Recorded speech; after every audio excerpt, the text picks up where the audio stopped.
Howdy folks, Rudros here, and welcome to a very special video where I'm going to talk about my personal favorite deck that is near and dear to my heart. This is Ruby Amethyst, and I'm going to show you what I would do to improve this deck for set 6. So what I'm showing you right now is the version I ran personally for my locals in set 5. Now, I always encourage you should cultivate it to fit your own locals. So like I have a lot of red-blue players at my locals, so I was keeping that in mind. I also have some steel players too, and henceforth where you see something like my 1-drop slot is Olaf. Is Olaf better than Chernabog or Magic Room? Not really in a vacuum, but I wanted a card that I could put out against a turn 1 Cinderella and it doesn't just die to Storm Rage on immediately. Or a Diablo, Shift Diablo again, Storm Rage on. Those other cards, they just instantly die. So Olaf, at least, he can take the hit, and then I can actually bounce it with the Madam Mim. So overall, this is pretty standard. I'm not going to talk a whole lot about this list because I do want to focus on the new cards that we've gotten and which ones, if any, I will add to the new deck.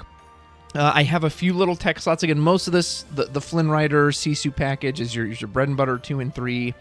I will say Crab never really came up the way I would like it to. I do have Maui's Fishhook as kind of a supplement to Crab, and I do really like this item. It lets you deal with evasives.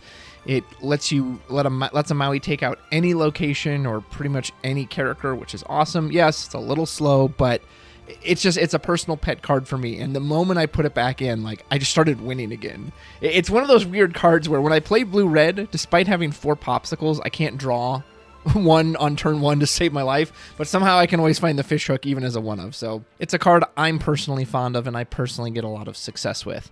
Other than that, I do encourage you to do 1 Tremaine. Again, maybe if there's no blue-red in your area, maybe you don't need this as much, but I needed something to get rid of a Maui, not a Maui, what is it, the big crab Maui fights? Tamatoa. And Tremaine can do that, plus I can then bounce it with Snake to reuse, other than Be Prepared. So other than that, most of this is pretty standard. Again, I'm not going to go too much into this because I want to talk about the new cards, what I think you could or could not do. So this was my version. Again, adjust it to your locals. Let's take a look at the new Amethyst and Ruby cards we got in set 6, and if there is a way to improve what is already considered by most to be the most consistent deck in the format. Here we go. All right, let's look at some of those new cards. Hades is a fun idea, and if you could guarantee you play this right before your opponent Be Prepared, I'd absolutely love this card. Beyond that, we can't really afford more on Inkables. I should mention that too. My version was on 12 on Inkables. It was the 4 Rabbit, the 4 Be Prepared, and then the 4 big red villains. you could split it, 4 Medusa, Tremaine, whatever. But so I was on 12. I really like that number. I don't really want to go any higher. So if you're adding in a new Uninkable, it's got to really bring something to the table. I don't think Hades is it. Mim isn't it. Genie is just a body. Not good. Sisu. I actually like this card quite a bit. I like that it has 2, but it's slow, like on turn 5. And that's what we're going to do a lot. We're going to compare it to our other cost cards. Here are our other 5 costs. Elsa, exert something and immediately attack. That's an ability that's very unique to this card. Or Maui, basically kill anything. This ain't beating either of those. White Rose is okay. I am going to try this in a green-purple list that's very aggro and just kind of wants to cheese lore out, and this is just one more way to do it. But I don't think we can give up anything in our list for it. Juju isn't worth it. Rafiki is just any of the 1/2/2s. Tinkerbell is just the Minnie Mouse that we had back in set 2. That card was very good for a long time. I think a card like Brawl has gone a long way to really hamper a card like this, so this isn't going to work on our list. It's not amazing against Steel either. It'll survive a Storm Rage on, but they can easily use Strength of a Raging Fire. If they have a double Ursula, it can get it. And it doesn't even help you against like an aggro matchup because it hits so weakly you can't even attack through like a Daisy Duck or something. So I think the time for this card in our deck personally is gone. I think it could be potentially good in green-purple. Maybe try it there. This is too slow. We have Elsa, and I know that's on turn 5, but you also have to wait for this to die. If Iago, if it was any time it was banished, you could bring it back. I actually think he could be worth considering. Beyond that, no. It has to die in a challenge, not worth it. Walrus, just a body. Scar is kind of tempting. I don't hate Scar. I'd love him a lot more if he was inkable, because he essentially says he attacks as a 7/4 in a mirror match. That means you can instantly one-shot the Queen's Castle, which is very good. We do kind of have other ways to supplement that. I personally have Maui's Fish Hook. You can always use a Fox Crab combo.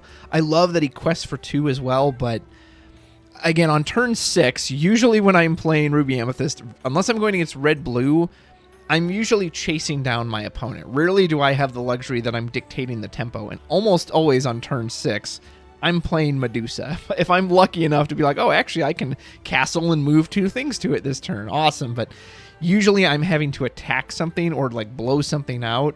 And so I just don't think Scar is as good as Medusa. Now, granted, he can deal with like everything he would deal with, Medusa does already too, right? Like, okay, Robin Hood, the big shifted Robin Hood. That's a big problem for our deck in the Steel Song matchup. Medusa just outright kills him, whether he's, readied or exerted or whatever. So I think you could try a Scar if you wanted to. I actually like him a little better than the 7-cost Scar, just because, I don't know. But yeah, if you think about that, the 7-cost Scar, you're just waiting one more turn, and then he can potentially clear multiple cards. Yeah, now that I mentioned that, like, why would you pick this over the 7-cost Scar? So if you absolutely like have to kill something on turn 6 or you're going to lose, you've probably already lost anyway. So I don't think this card's going to make a difference. We're not playing Fairies Tinkerbell. So we finally get to the first card, and actually the first row, where I would make a change. I think this Diablo is absolutely fantastic for our deck. I 100% would replace the Olafs that I was running up here with 4 Diablo, because he essentially now counts as, in my version, 7 copies of Cusco, and he's even cheaper. Now, if you absolutely want to bounce with like your snake on turn 2, which isn't really what we're looking for. We're trying to do the Flynn Sisu line. But if you really wanted to make sure you got that off, yes, you should probably stick with a card like Olaf, because he's going to, survive that steal, like I said. But this, unlike Chernobog and the Broom, will always draw you a card. I was surprised how many people thought that Chernobog or Broom were still better than this. Why? I mean, those, if you play those, and then you Tinkerbell your board, grab your sword, be prepared, Sisu, 8 cost, whatever.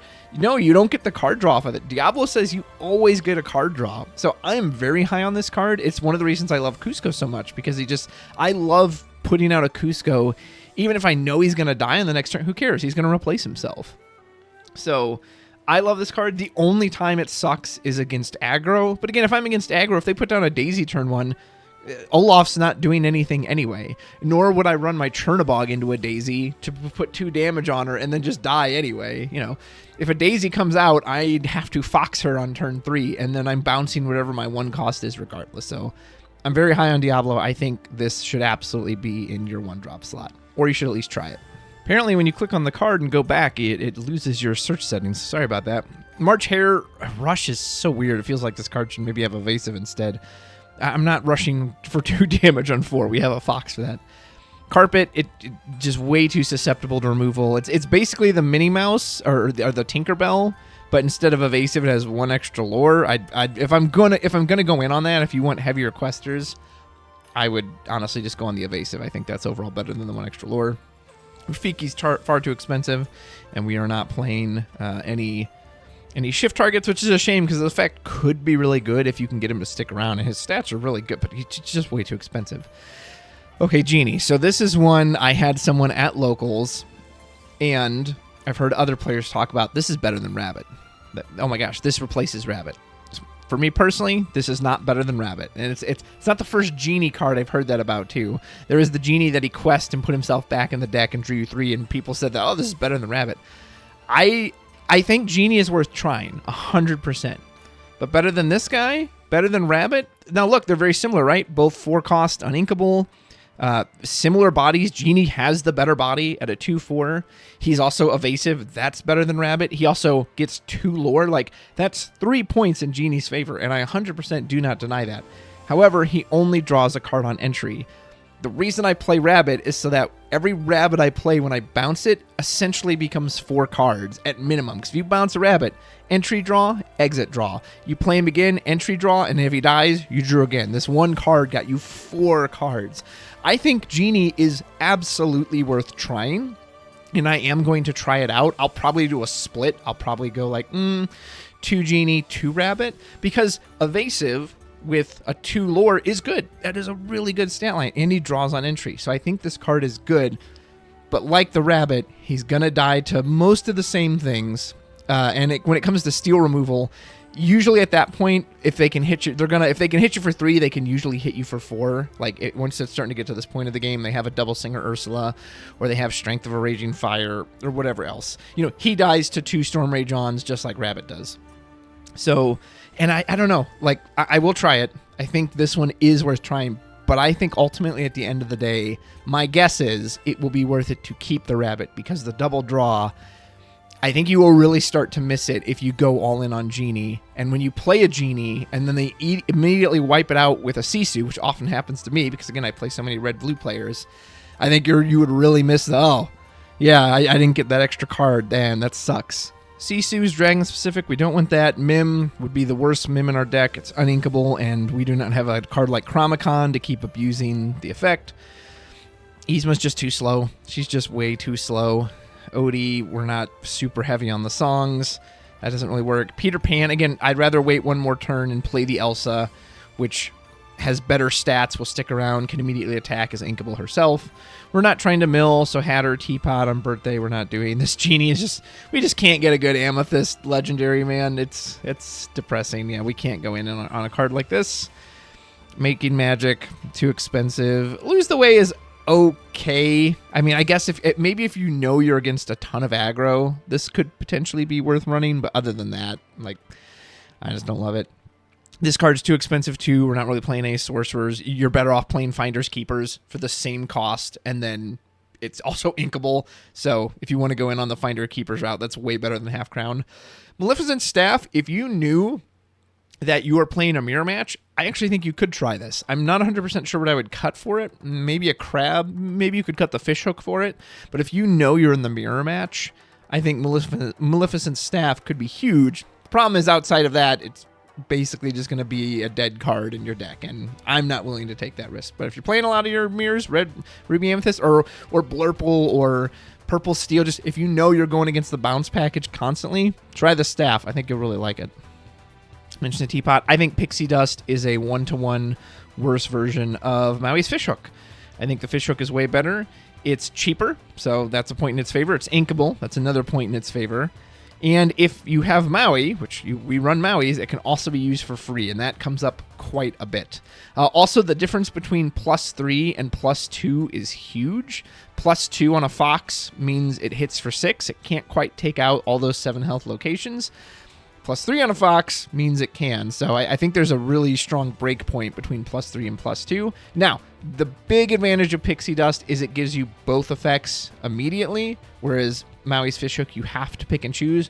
But as someone who's been playing Fishhook almost religiously since set 3, there is maybe 2 games I can think of, or instances where I thought, oh man, I wish I had both the evasive and the strength buff. I need both of them in this exact situation. So has it come up? Yes, a few times, but enough to make me give it up for this Pixie Dust? No, not at all.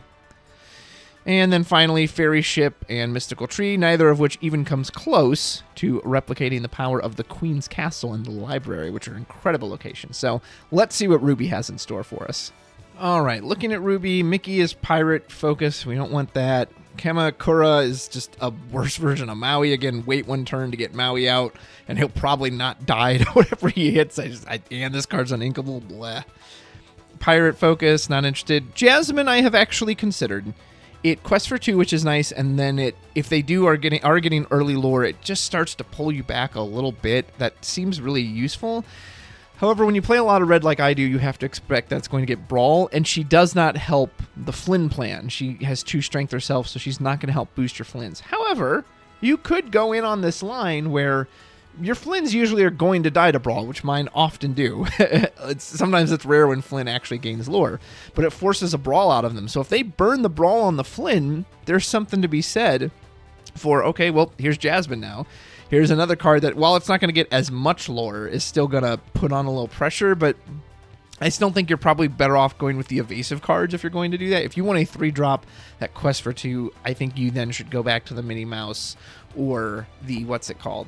The Tinkerbell we saw earlier. But do any of these compete with Sisu? Like, Sisu having 4 willpower is huge. It usually isn't going to die to Brawl. If they can Brawl your Sisu, it means they have no cards in hand. So that's really good for you. So nothing really competes with Sisu.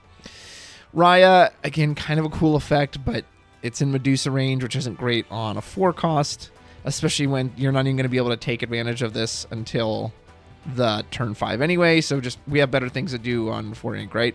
We have Goat, we have Rabbit, we have the Queen's Castle. Those are the what you want to be doing on your turn 4. Pirate focused. We don't really want to self-damage the ink and uninkable. Vanellope is interesting. I like her quite a bit with the library. The problem is she won't pay off till turn 5. So if you put her down on 3, then next turn you put the library down at 4 and move her to it at the start of turn 5. If she's still alive, you're going to get your lore from the library, lore from her. That's 2 lore, and draw a card. And then if she's killed, you'll draw more. Cool idea. It's just too slow, again, on turn 3, and it doesn't help the Flynn plan. Her stats are far too low. These ones are all pretty much blank. This guy is very weirdly statted for a 4 cost. I get he's evasive, but just I hate that he dies to a Storm Rage on. Abu is worse Maui. It's cool that he can quest for 2, but again, on 5, you need to knock something out. And a 4/4 might not knock something out, or maybe he's just going to die in return. Either way, it's more uninkable. Mickey is no good for us. Adora Bell's Winter Pop is no good for us. Moana. This card is potentially worth considering in your 1-drop. Because it only has 2 health, it still dies to Storm Rage on, which is, again, very prevalent where I play. And unlike the Diablo, if you play Diablo and they Storm Rage on, okay, well, at least you drew a card off of it. If you play Moana and they storm it, they turn their Cinderella sideways and hit it with Storm, you just lost a card for nothing. That being said, it's good stats for a 1/1. It doesn't really help you with aggro because we don't have any captains that we play, so she can't really challenge. But if you are playing against a deck that is forced to challenge, it will probably take out anything that hits it early, and it can't die to a brawl. So depending on what you're playing against, I think you absolutely could try Moana. John's just a blank. Aladdin, we're not playing shifts, and that effect's not great. Minnie Mouse's effect is okay, but it's uninkable. I thought you could potentially play this Moana, but I think it only really works against red-blue in a deck you're going to be ahead against. I like the idea of playing her on turn 7, moving at least her and one other card to the Queen's Castle. Now you get 2 lore out of it. You got a good body. You have a body that's a Maui, but it can't rush. So potentially, especially if you play this Moana, I think you could try this one out. I don't think I'm going to, but you could.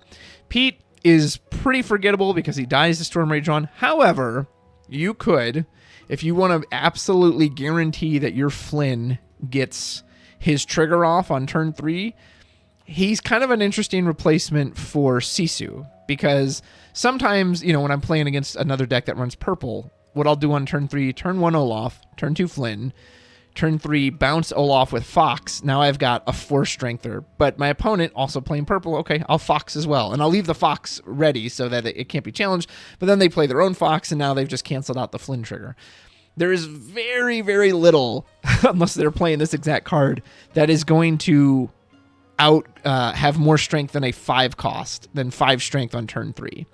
But again, it can die to any little bit of steel removal. That I don't like at all. So ultimately not worth it, but a cute little interaction you could consider. Goofy is basically a worse version of the Scar we saw up above, and Maui, and just all those. Speaking of Maui, I like this card. I am tempted to try it. I might try a copy or 2. It does not replace this Maui as far as its job. It's more expensive. This Maui is your beater, and you need him to have rush. You cannot. I think it's too slow to play this on turn 6, wait a whole turn, and then start sending him in. That being said, if you can keep him around, the payoff is going to be absolutely worth it. That you can recur Brawl, you can recur Friends on the other side.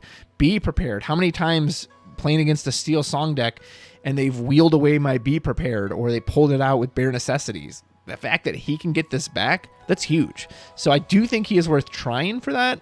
However, my concern is that he's too slow, in that if you play him on turn 6 and they just blast him with a Long Game Zeus, he's just toast. But again, against blue-red, they're going to outramp him. I think he works a lot better in that deck because they can ramp up and get him out a lot sooner. But us, we're very slowly 1 ink, 1 ink, 1 ink. And again, usually on my turn 6, I have to Medusa something because I'm falling behind.